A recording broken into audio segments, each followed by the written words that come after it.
چې کومه درنه ده یا کومه مظاهره ده د دې بنیادي اول ډیمانډ دا دی چې پرون په اسلام آباد کې کوم د بلوچ لانګ مارچ باندې چې کوم د پولیس له اړخه څخه چې کوم پر هغه باندې ظلم وسو پر هغه باندې کوم تشدد وسوی د دې تشدد پر ضد باندې په هغه کې کم از کم 300 څخه زیات چې کوم هغه د بلوچ ځوانان خوندې میندې او سپین ږیري چې کوم دي هغه ګرفتاره کړي وو د هغو د خلاصون په حواله باندې دی او دویمه خبره دا ده چې هلته په اسلام آباد کې دویم ډیمانډ دا دی چې په اسلام آباد کې وغ ټولو مظاهرینو ته چې دوی د پرامن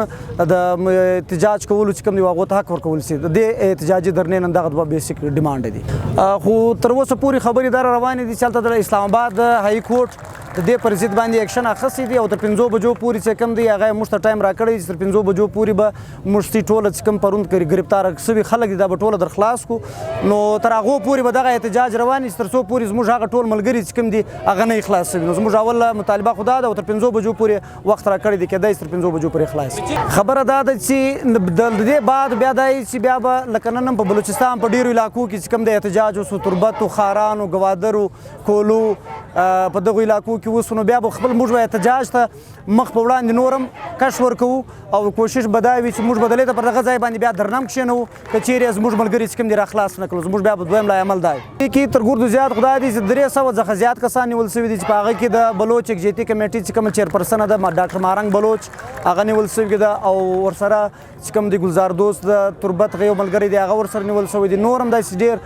چې کوم دي ځوانان دي هغه ورسره نیول شوي دي ذاکر مجید مور ورسره نیول شوی ده او هغه معیار بلوچ سپین ږیری کس دی چې د هغه زوی ورک دی هغه چې کوم دی نیول شوی نو دا ډېر کسان چې کوم دی هغه ترنګ نیول شوي دي ټوټل شمار چې کوم دی هغه تقریبا تر 300 څخه زیات کسان پرون چې کوم وخت دوی اسلام آباد ته انټر سو هلته چې کوم وخت دوی ته د پریس کلب خواته چې کومه لار وه هغه لارې ورته بنده کړه نو بیا چې کوم هغه احتجاجي مظاهرین وو هغو هلته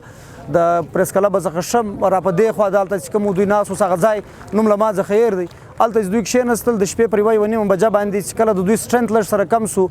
پولیس رالی چې پر دوی باندې لاټي چارج وکړي شیلینګ پر وکړي او په دغه یخ کې چې دوی پر هغو باندې اوبه وپاشلې ډېر سخت یې سره ول چې په هغه کې د ډېرو کسانو حالت چې کوم دی هغه خراب سو نو د دوی